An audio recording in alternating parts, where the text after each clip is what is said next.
Good afternoon. It's Wednesday, the 9th of August 2017, just after 1 o'clock. Welcome to UK Column News. I'm your host, Brian Gerrish. With me in the studio, Mike Robinson. We're delighted to be joined today by live video Skype link by Alex Thompson, who brings us, of course, Eastern Approaches from the Netherlands. Key question, should we trust bankers and the banking industry, Mike? Well, never. But this is a very interesting little interview here. This is Libero, an Italian newspaper, and it's Ettore Gotti Tedeschi, who was head of the Vatican Bank from 2009 to 2012, and he's being interviewed by Paolo Becci. Well, he's got some hugely amusing things to say. He says, let's get straight onto it, in order to work, the single currency needs a single European government which must coexist with a global world government. He said we've moved towards this at an ever faster pace since the 2007 financial crash. And that's thanks to supranational organizations that are imposing laws, various democratic models, co-opted leaders, and a homogeneous moral view is how he describes it. And then he's asked, so is it our destiny to be living under this world super government? And he said, yes. The situation makes me think we must recognize that we are impotent as people. We can no longer do anything. Games are being played. We're no longer taking part in the games. We have become a game in the hands of others, is what he said. And he went on to say this, that, for example, with the result of the EU and the euro in particular at risk as a result of Italian banks, and he's saying that to reduce the budget deficit, for example, euthanasia could be imposed on everyone over the age of 65 to cut public spending on pensions and healthcare. And as a result of the problems with the Italian banks and the implications for the euro, he said that the EU could impose expropriation of citizens' property. So this was a very interesting article, Brian. Well, it's certainly interesting for me with a few years to go, just a few years to go until I'm 65. Alex, how is it possible for a church to be talking in this sort of language? Oh, well, that's because the Vatican is a one-off, isn't it? It's a church and a state and a bank all rolled in together. Anyone with a memory going back to 78, well, I was born that year, but that year, I know from reading about it, Roberto Calvi, one of the Vatican bankers, was found hanging under Blackfriars Bridge the last time that the Vatican bankers came into the news. Basically, the Vatican rakes in huge amounts of money from the donations of the faithful and from their land and other assets over the world. And this is put in a bank called the IOR, the Institute for the Operation of Religion. And that's what Signor Tedeschi was head of until he jumped before he was pushed in 2010. You can read about this in an English translation of an Italian journalistic investigation. The book's called Ratzinger Was Afraid. Ratzinger, of course, was the birth name of what became Pope Benedict. And Tedeschi had actually quite some opposition, according to that book, against others from the social justice wing of the church. So the cardinal in charge of justice and peace projects, when the social justice cardinal started proposing that there should be a global government and so on, Tedeschi said no, because of course his background is Northern Italian senior banker, which is how the Vatican drafts in the best talent into the Vatican. They're not all clerics who manage the Vatican's money recently. So there may be an element here of Tedeschi putting the cat among the pigeons because he came off worst in a scuffle under the last papacy, in which he was seeing the writing on the wall and seeing that the Marxists who thoroughly infiltrated the Vatican, particularly through Jesuitry, were gaining the upper hand. So he may be blowing the whistle and almost cynically over-egging the pudding slightly about what the Marxists in the banks want to do. That would be one line of me analysing it. But yes, Brian, your question's very germane. How can a church which claims to be the successor of Peter be managing all these billions of pounds, euros, dinars, shekels, dollars, whatever, when this was very much contrary to what Christ told Peter to do in the Great Commission? But anyway, that's the situation we're in. I won't deny that the Vatican does a lot of good in the world, but the pots of money in the Vatican are hugely over-centralised, and something needs to be done about that. Alex, it's interesting you mentioned Ratzinger, because Tedeschi did say in the interview that he misses Pope Benedict. He regrets that Benedict's gone. And then he was asked about immigration. And he said that if he was to discuss immigration openly, I'm paraphrasing here a little bit, that he would risk excommunication. But he said that the scale of immigration that we're seeing is a planned operation. That rather reconfirms to me, and even the fact that his surname means the German, because northern Italians are of German descent, the Lombards, that suggests to me that we have a split here, and that would also explain why he's doing his big splash in a Milanese paper where they're all Germanic business types. Libero is a Milan paper, something equivalent to the Daily Mail for small business owners. So it does suggest to me that the sensible side of Italian banking has realised, hang on, we actually have a national interest here. We can't just, okay, the Vatican pays us well for our banking expertise, but now these nutty Marxists have taken over the Roman Catholic Church's money and planning. We need to get the faithful to act on it, particularly the Italians themselves. Alex, do you really think that those bankers are thinking about national interests, or could it be that some of the smaller banks begin to see the writing on the wall for them as the big boys start to clean up?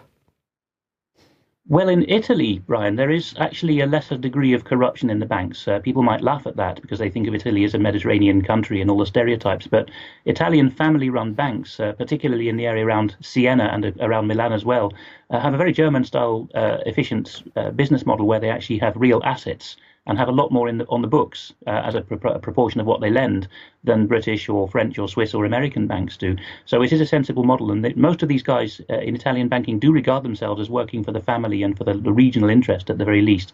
But yes, I will accept that when they go off like Draghi and Monti and the others to work for Anglo-American concerns, especially Goldman Sachs, they end up with a very, very jaundiced view. And of course, Romano Prodi as well, who is alleged on many hands to have been a KGB agent for many years. So there's a lot of intrigue in there. But there are some very good Italian bankers, and some of them get bumped off. Indeed. Well, that's true. Okay, well, let's move on to Brexit. And Alex, you sent me this tweet from the Foreign Office, which says, we've published plans for new powers to introduce tough sanctions against individuals, organisations and foreign governments post-Brexit. And they include a little video clip. And the headline on the video clip is, we're also adding powers to UK law to make it easier to freeze a terrorist bank account. Now, you've asked in the sort of caption here, who gives HM government its powers? Because clearly this is a very valid question when they seem to be awarding themselves powers. And this comes back to the age-old constitutional fight in this country over who has the right to decide what the power of government and which powers of governance government has, because we've had this ongoing fight for generations over the divine right of kings, which has in more recent days become the divine right of Parliament. And this seems to be fairly representative of that. I would agree with that line on it, Mike. For the Foreign and Commonwealth Office I know that they're managing a Twitter account here, and the graphics team are taking the lead over the brains here. But for them to say we're adding powers to UK law is wrong in several respects. And for a start, the phrase UK law, which I found often used in GCHQ in the legal compliance guff, is only very tenuously acceptable. I know what they mean. They mean law enacted from Westminster, which doesn't touch upon devolved powers in Scotland, Wales and Northern Ireland. But it's the law of England and Wales plus the law of Scotland plus the law of Northern Ireland, which almost always are in total harmony on UK-wide issues. So that's one problem with it. Powers is a much abused phrase, of course. We give our powers, which are our sovereign powers as a people, to the Crown and to agencies such as the Constabulary, which are only just a professional embodiment of the powers we all have. And if they fail, we take them back, as we've done in many times in our history. So the notion that government can award itself powers is a very confused one. And as often in Britain, we have this layer of obscurity because of the language we use. On the continent, they're well aware that there are two rights of initiative in legislation. There's Parliament and there's ministers. And in this case, we have the FCO in its ministerial role, drafting legislation for our MPs to sleepily rubber stamp later. But because we have the ministers in Parliament and the Crown in Parliament in Britain, people are confused about this and think that the government can just write its own law. No, it's from the people. Absolutely, absolutely. Now, sticking with Brexit, one of the big arguments is being ramped up at the moment is over the issue of the border between Northern Ireland and the Republic of Ireland. This is the New European, and they're saying the Brexit vote has created a united Ireland, at least when it comes to the border. I don't think so. But let's just have a look at one example of part of the Northern Irish border. It tends to be, in many cases, single track roads, and the only sign that you get that you've crossed the border is that the speed limit signs have changed to kilometres an hour from miles per hour. So this fight continues. They're obviously talking about creating this sea border around Britain where there would have to be customs checks and border checks at ports and airports, including ports and airports in Northern Ireland. And of course, the unionist parties in Northern Ireland aren't going to have that because they will not. In fact, the UK government is saying that they're not going to have it because they're saying that we cannot create a border between Northern Ireland and Great Britain, being the same country. So the Irish position seems to be that the border is leaky, that it's always been leaky. They can't enforce a border because there's so many streets like roads like this one on screen at the moment. But of course, that's a nonsense argument because that's the same situation in every other national border in the European Union, where they don't seem to be too concerned about the fact that if the border with perhaps the border with Switzerland is easier to control because it's so mountainous, but other countries it's exactly the same case. And of course, Alex, they ignore the common travel area which has existed between Northern Ireland and the Republic of Ireland since the foundation, more or less, of the Republic in 1923. So here, I think you might agree with me. There's no reason why they couldn't create a bilateral agreement which is separate from anything else. And of course, this is absolutely being denied by the people arguing both sides here.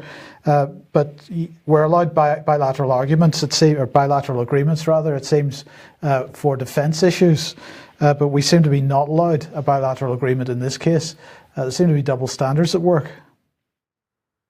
Yes, Mike, bilateral issues confuse continental countries as well. We see a lot of Dutch conservative parties now saying we recognise that there are bilateral defence agreements with Germany, but we don't want to go beyond that to EU military unification, as if there was a choice. Now, as regards bilateral agreements, the EU is not only an international treaty organisation, but also one of a kind in the world, a supranational organisation, a government above one's nation state. And one of the consequences of that is it doesn't like the existence of bilateral treaties and agreements and zones among and between its member states and bordering countries. Sweden and Norway, for example, Norway has whacked a huge tariff on dairy products imports. So there's a lot of illegal Swedish butter import into Norway because that's cheaper on the black market, something analogous to how the South Armagh sheep farmers on tracts like that used to import diesel when it was much cheaper on the Irish Republic side of the border. This is a matter for collaboration between police and customs and just good old common sense. But we don't hear the Swedes and Norwegians threatened like this, even though the Swedes are getting cold feet in some ways about EU membership. So it's a scam. It's the EU pretending that once you're in the EU, you have no ability to negotiate anything. And the other angle of this, for which people should read the latest Peter Hitchens blog at the Mail on Sunday, is that Leo Varadkar, the very young, I think he's just my age, just under 40, the new Taoiseach or Irish Republic Prime Minister, is a very bullying character. It was inevitable that he would replace the failed former Taoiseach who was mired in scandals because he was his protege. And all the noise has been about the fact that he's all for homosexual rights, he's homosexual himself and is young and Asian, and this is an overthrowing of the old Irish conservative Catholic order, we're told. But what more significant is that he washes up in Belfast and tells the Northern Irish people it's time to leave the United Kingdom and stay in the European Union, and also interferes with their policies on abortion and marriage. So this is a very queer situation, no pun intended. And as Mr. Hitchens says, how would we like it, or how would the Irish Republic like it, if we sent the Prime Minister to Dublin to bash their ears about their bilateral agreements? Absolutely. Well, in the meantime, I'm just only putting this in for a bit of a laugh, Brian, but this is the Irish Independent, and the headline is Irish MEP says UK not brave enough to hold a second Brexit referendum. And of course, as many people on Twitter and so on have pointed out, Ireland absolutely brave enough to ignore democracy and hold as many referendums as it takes in order to get the right answer. Yes. Yes, no more to say on that. And Alex, we'll move on to end this section on Brexit on this one. The European arrest warrant. This is a House of Lords report, the 6th report of session 2017 to 2019. And the title is Brexit, Judicial Oversight of the European Arrest Warrant. And you've captioned it here, is what is unacceptable to their lordships actually that British subjects should stop being extraditable to the continent for pseudo-crimes such as xenophobia? So what are your thoughts on this?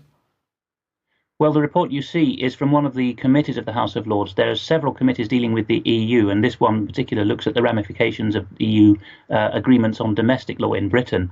And they took evidence, as they call it, basically a propaganda session from a retired judge. You'll see him named in section 16 if you look up that PDF. And again, the details of his evidence later on, paragraphs 22 and following. Sir Francis, someone who was the Chief Justice, a British man, of course, and the Chief Justice of the Court of Justice of the European Union for a while. And unsurprisingly, he's saying it will be terrible if we leave the remit of the Court of Justice of the European Union because we won't be able to get wanted criminals back from the continent. You know, as if that was a problem before the European Union arrest warrant came along. And at the root of this, of course, is that there are 14 crimes initially identified as in the Corpus Juris project as early as the early 90s, when this was first warned about. Torquil, Dick Erickson and others, a barrister based in Rome, warned about this. And this the list of 14 crimes which are so heinous you have to be tracked down and sent to other European Union countries include 2 at the bottom of the list which are not crimes in English or Scots law, the crimes of racism and xenophobia. So, you know, this is presented as if, you know, we'll suddenly be losing track of continental criminals if we have one day outside the purview of the Court of Justice of the European Union. But as I was raising there in the question, is it more the case that we won't, what our establishment don't want to see is that there will be one day on which our people can speak freely without the threat of being sent off to Greece to be tried for xenophobia?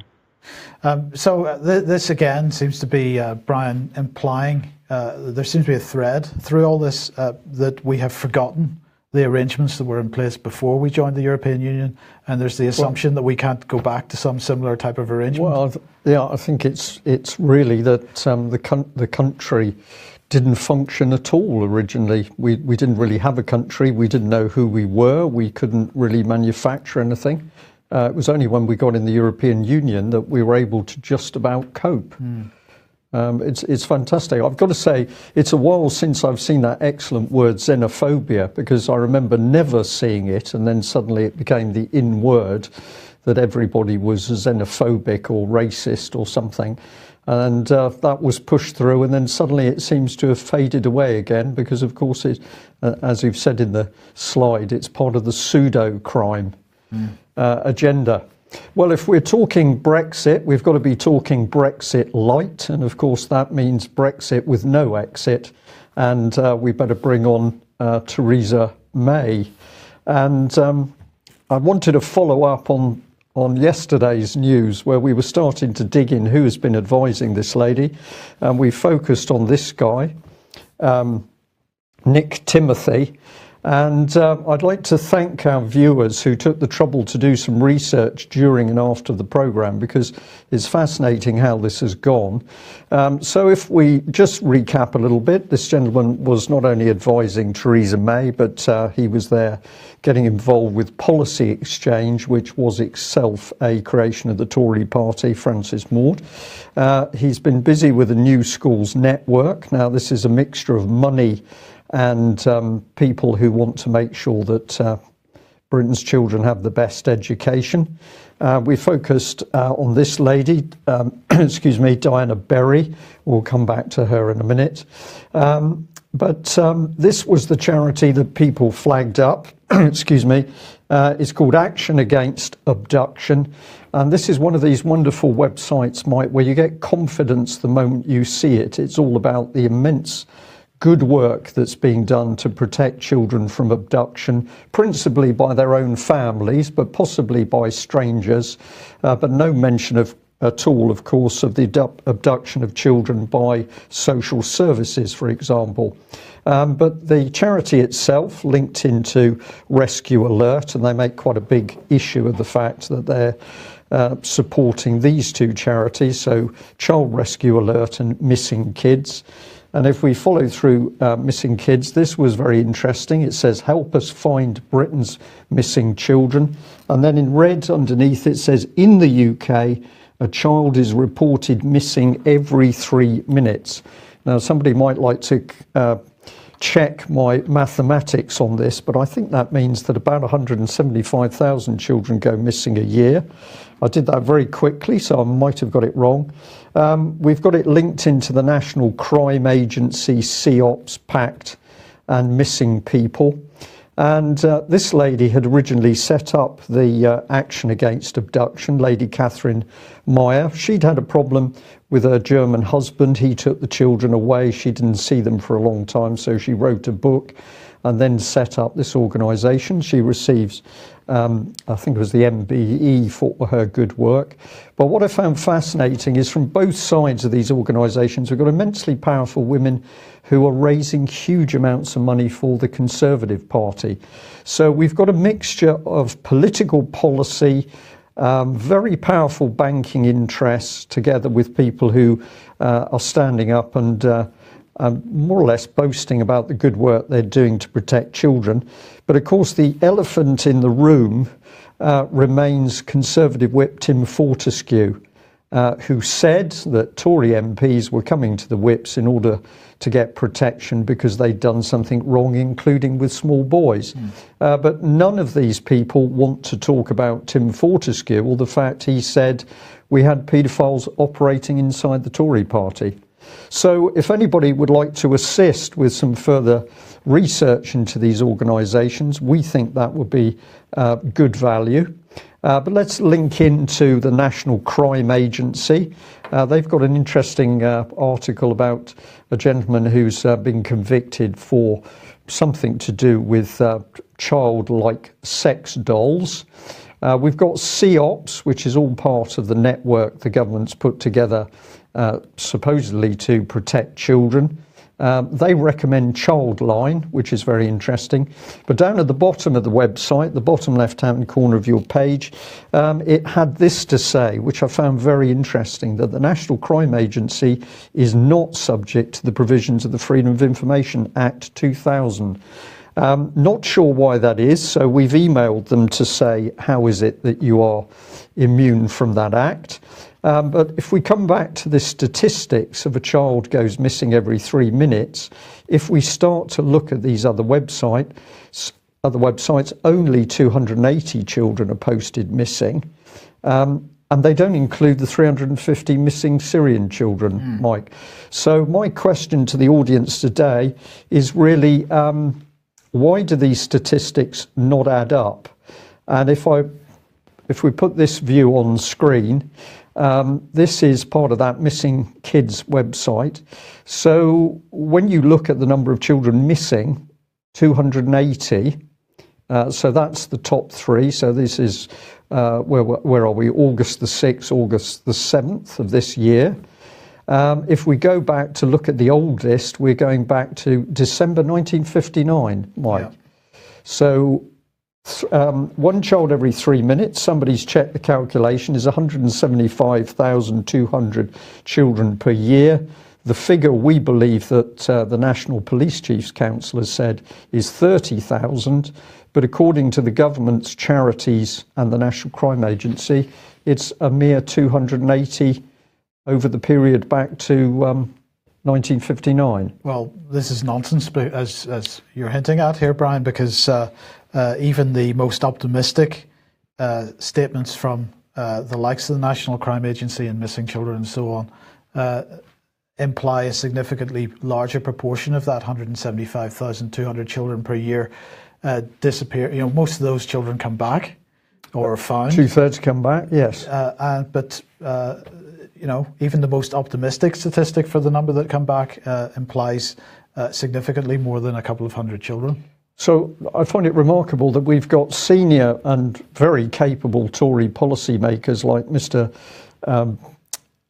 Nick Timothy working with these charities, but they can't get their figures right about exactly how many children are missing. And it's not just the charities, because they're linked into the National Crime Agency, which links us back into the Metropolitan Police in particular. So I believe that there's something very strange going on here. I can't really pin it down. I don't get a comfortable feel for the Tory party, big banking money for the Tory party, and the protection of children. So if there's anybody who would like to do a little bit of research in that direction, we'd be very grateful. Okay, just a quick reminder that Friday will be the last news before we go on holiday. We're off from the 14th until the 30th of August. And of course, because the monthly meeting falls in that period, unfortunately there won't be a monthly meeting in August, so please don't come to that one. The next monthly meeting will be the evening of the third Wednesday of September. And second little advertisement here, Alex and Olsey Giazesi and Patrick Henningsen and I produced an episode of Insight last night or yesterday afternoon on the issue of what the future of the Balkans might be. So one point of view might be, if you go and have a look at this World Economic Forum article here, which is what Montenegro's NATO membership means for the Balkans and the alliance. But if you wait until tomorrow, for members only on the UK column membership website, we'll have that issue of Insight discussing the Balkans. It was, Alex, it was an interesting discussion. It certainly was, Mike, and we really regarded this as an initial scene setting of where the Balkans is at now. And if this goes well, we hope later to produce a follow-up where we zoom out and go back in time and consider the grander narratives. But with a complicated part of the world, you have to start with the things happening now. I felt that you, Pat, and above all, of course, Olsey, were very good at adding in the points of view which help our viewers understand just what's going on in the Balkans, which has never really been a part of the world allowed to follow its own interests. I think it's worth saying for newer members who've subscribed, of whom there's quite a few, if I'm not wrong, Mike, people can best log in and then go to members' forums in order to find Insight. Is that correct? Members' blogs. I always post it in the members' blog section. Okay, now let's move on to this. Ineos, the fracking company, the company which is taking part in fracking, at least because it's a lot bigger than just its fracking interests, has managed to get hold of a High Court injunction which applies nationally, it seems, which is acting against anti-fracking protesters. So they've put this big warning on their website: warning, High Court injunction in force, notice and service of order to persons unknown, brackets the defendants, from Ineos Upstream Limited. If you, the within named defendants, of course they're unknown, but if you, the within named defendants, or any of you disobey this order, you will be held in contempt of court and may be imprisoned, fined, or have your assets seized. Any other person who knows of this order and does anything which helps or permits the defendants or any of them to breach the terms of this order may also be held to be in contempt of court and may be imprisoned, fined, or have his or her assets seized. You should read the terms of the order very carefully. You're advised to consult a solicitor as soon as possible. This order was made at a hearing without notice to the defendants, who have the right to apply to the court to vary or discharge the order as set out below. And in fact, that's exactly what's going to happen, because Ian Crane will be working with a legal team to try to get this order set aside. And we'll come on to the implications of this in a second. They also say you may be liable to pay the claimant's costs of the proceedings and damages if you unsuccessfully contest the order and or breach the terms of this order. So in other words, at your own risk, you may end up with significant court costs if you attempt to challenge this in any way. The injunction prohibits the defendants from pursuing any course of conduct against the claimants and or third parties such as amounts to harassment. Okay, that's fair enough. The defendants in each of them from combining together to commit any of the following offences or unlawful acts: pursuing any course of conduct such as amounts to intimidation or annoyance by violence or otherwise amounts to an offence under blah blah blah, pursuing any course of conduct that amounts to criminal damage or theft, obstructing free passage along the highway. Now, this is the important part, because the other two, it's against the law to commit any kind of unlawful act, of course, and it's Harassment, of course, is against the law as well. So those two things, there's not even any point in having them in that injunction. But this business of obstructing the free passage along a highway, because the guidance from Parliament is as follows. The right to freedom of assembly encompasses participation in private and public meetings, processions, mass actions, demonstrations, pickets and rallies. It does not include participation in violent protests, but includes, for example, a sit-down protest on a public road, even though traffic is disrupted as a result. To determine whether a demonstration is peaceful, the courts will look at the intention of the organisers. So what has to be said here, Brian and Alex, is that the intention of the protectors at the camps and at the protests is peaceful. It's always peaceful, and they normally carry out sit-down protests, or they walk slowly along the road, obstructing the trucks and the various material that's being brought to the site.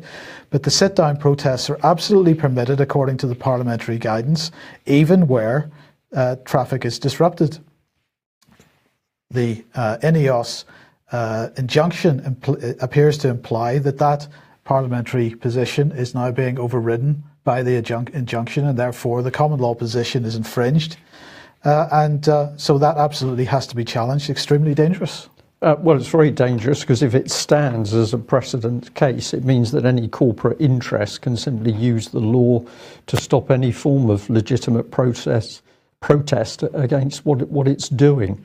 But the other point is that, of course, the law firm that took the case forward for INEOS has not advised them on what the law of the country properly is, because you've stated what it is, that you can obstruct a highway and that's not a problem.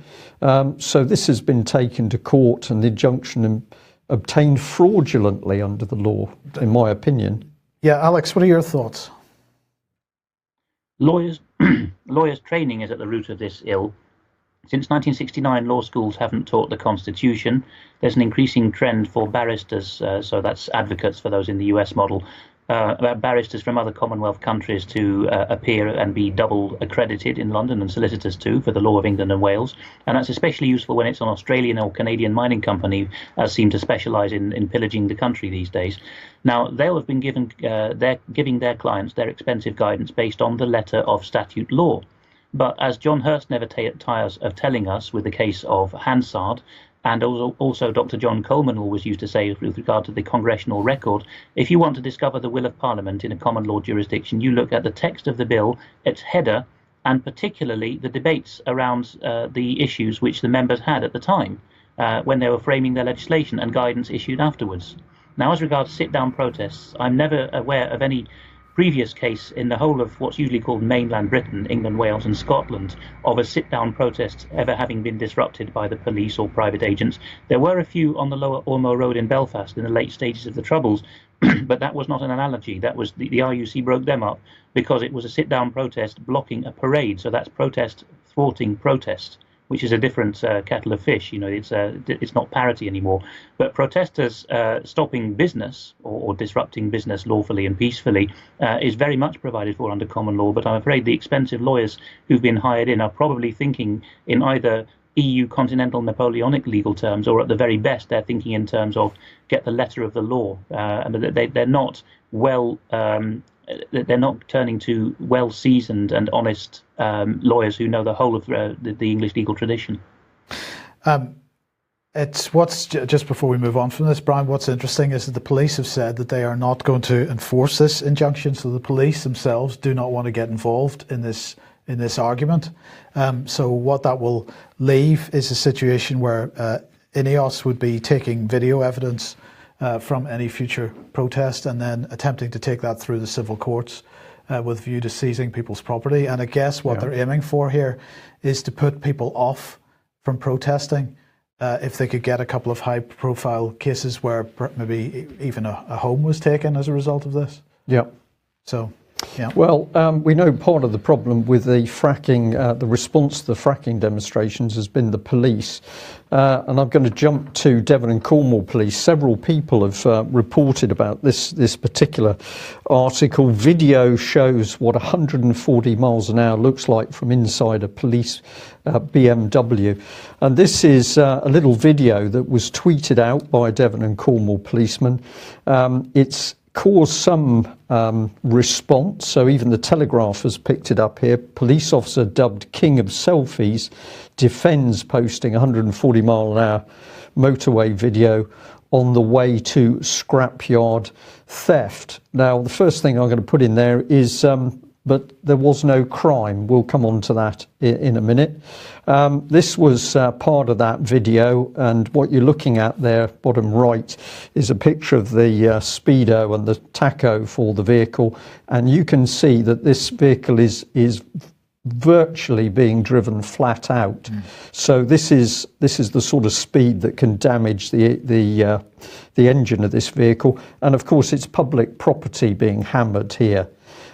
So we've got 140 mile an hour by Sergeant Tangy at night for a scrapyard break-in, but there was no crime. The other point to make here, Brian, of course, is it wasn't a motorway, it was the A38. And this is one of the worst accident roads that I've ever come across. That is correct. Night and excessive speed, but ultimately the scrapyard was the owner's son and one of his friends. So what was the justification for driving at this speed? Had they hit anybody, well, of course, they would have been killed. So you ask yourself, what sort of policeman is this man? Well, you only have to go to his Twitter page to see. So what have we got across the top? Well, we've got the back of a policeman holding an automatic weapon, and we've got the immature, grinning face of Sergeant Harry Tangy.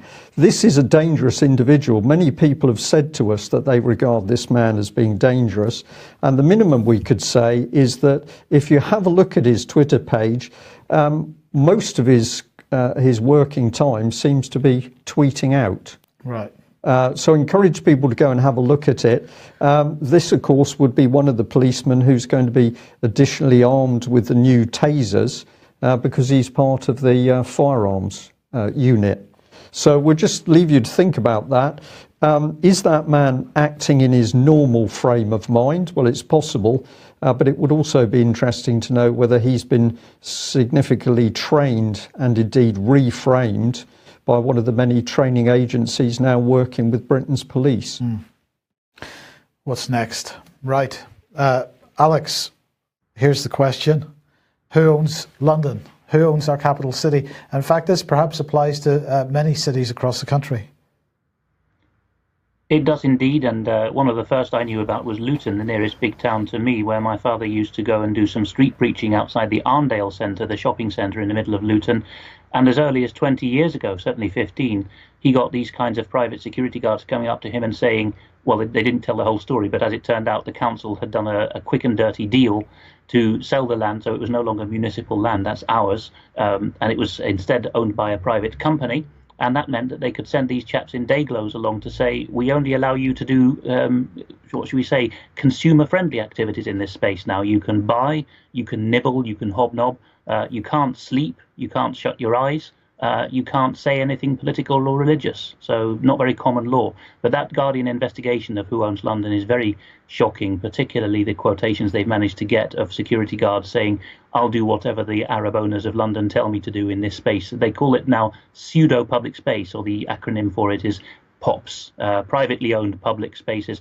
The point is that the rules for what you can do there are private rules, and there's a map of how many of these places there are known to be in London. There's more all the time popping up. But you don't discover what's forbidden unless you have the misfortune to be homeless or indeed to be driven to make a speech or an appeal to somebody in one of these areas. Ultimately, the question of who owns London or any of our major municipal areas in the country is the banking and the insurance industries, which I think is why they've parachuted someone in like Nick Timothy to be Theresa May's aides. Full name Nicholas James Timothy. Very odd that he claims to be the son of a steel worker from Erdington, a middle-class dormitory town for Birmingham. Nobody can find out who his mother is. He's appointed somebody called Michelle Mullin to manage his ancestral data online. and he was picked straight out of Sheffield University's political course to be the political advisor for the Conservatives, then to do the same industry-wide political advisory roles for the Association of British Insurers, and before that, the Corporation of London. So really spotted very early on to be a frontman for very serious financial interests, probably because of what he was prepared to do. And he may have been, perhaps shall we say, more highborn than he would care to let on. So anything people can find out about him is well worth it. Go to Guido Fawkes's page, Order, and have a look at the footage of him being tackled last year when it turned out that he had personally written the script for how to stop Farage getting a seat in South Thanet. And he was tackled there in Westminster and just very arrogantly ignored in that video you can see of the journalist. He very much ignored the man asking, why have you basically taken over the strategy to stop Farage getting a seat? I think a very questionable man indeed, and described in The Spectator and in Isabel Hardman interview by one of her sources, a colleague of his, as somebody who has an almost frightening degree of influence over Theresa May. So I think, Brian and Mike, we're seeing these characters coming out of the woodwork. They increasingly, or their foreign shells, own London and the country privately, and they wish to steer the country in certain directions. So they go out of university into the banks, then into the political parties, and then, as we see with Nick Timothy, onto the schools to educate the next generation. Yep. Indeed, and we will certainly spend more time having a look at the Tory party, children, and that angle of outside influence. But of course, if we're talking banking, huge amounts of money, we've got to be talking defence and defence procurement and what the military are doing. Russia today is reporting this one, that the US Navy has launched construction of a maritime operations centre in Ukraine, which apparently serves as a major planning and operation hub during military exercises. So we're supposed to believe, Mike, that this investment is, well, it's only really there if we're doing exercises. I don't think so. There's a young lieutenant here who's the officer in charge of the detachment that's doing the building. He says our ability to maximise European reassurance initiatives in Ukraine holds strategic importance and ultimately improve host nation defence capacity and infrastructure, strengthen relations and increase bilateral training capabilities. Here's the bilateral come in. So what is this? Well, America's already got 700 odd bases around the world, so they've got another one coming on here. And of course, this is right on the border. This is highly inflammatory for the Russians. So we'll bring in this, which, Alex, I believe you found this very, very interesting map. What have we got here? Well, if you have a look on the left-hand side, the colour scale is indicating who would fight for their country. So the bottom towards the red colours, people not really interested. The yellow arrow is somewhere break even, 50% of a population would, 50% wouldn't.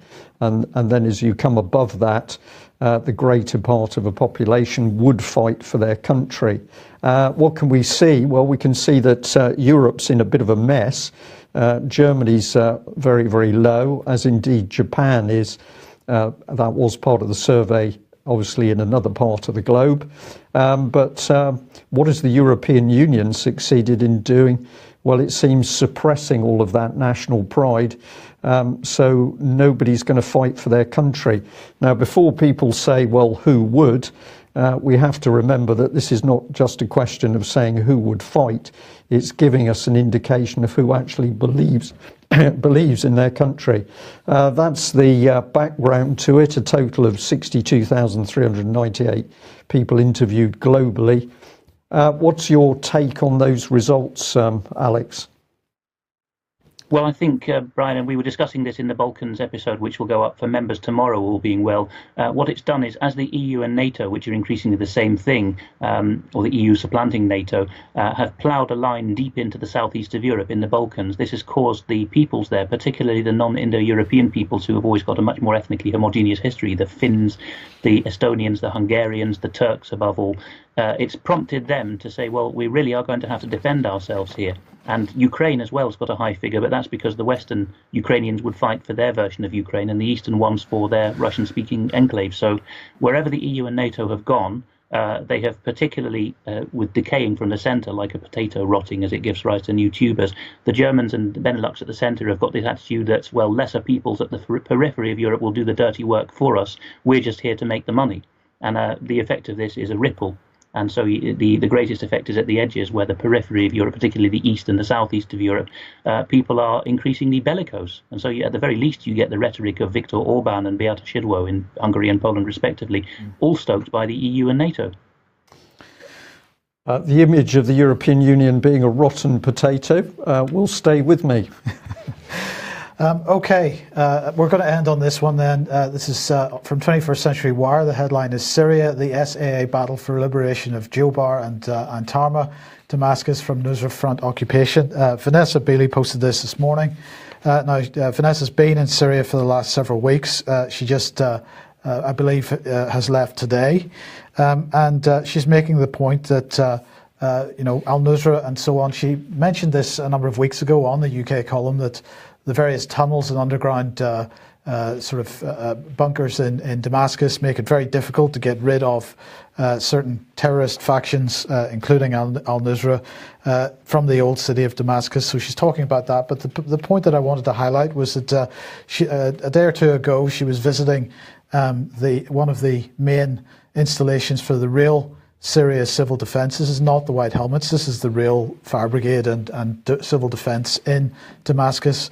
And while she was there, that place was being mortared from some of these insurgents still around, and subject to some sniper fire as well while she was there. So, of course, who were these mortars being aimed at? The real Syria civil defence. This is the people that are actually doing the job in Damascus of putting out fires and helping people that have been injured as a result of insurgent activity. And she just wanted me to highlight this guy who was an SAA officer, Rafeh, you'll have to excuse my pronunciation, Rafeh Wajij al-Sheli. Unfortunately, he passed away soon after this video was taken. Is this the man centre in the? That's right, the man centre in this photograph, because he was fatally injured. In fact, was carrying the injury as he was talking to these guys, but he appears to have passed away soon after this photograph was taken. So this was all taking place while she's there. Clearly, still problems even in Damascus, in Syria. But the key point here is it is the real peacekeepers that are there that are being subject to most of the continuing terrorist activity. Yeah. Alex, just 30 seconds to close on that or any other subject. Well, I think, Brian, this just shows the necessity of funding independent researchers and journalists. Vanessa Beeley, I think, is the one I would praise above all as absolutely worth donations and support and messages of encouragement. But UK Column and 21st Century Wire, beg your pardon, very much need these donations. And every time we say this, we get people posting under YouTube saying, you're just in it for the money. I assure you we're not. We have, all of us, better things to be doing, well, not better things, more lucrative things to be doing with our time as formerly professional men in other fields. But we're driven to do this. And Vanessa, above all, she puts her life on the line for it. So now is the time, if ever, to fund us with whatever you can, and we shouldn't be abashed about saying it.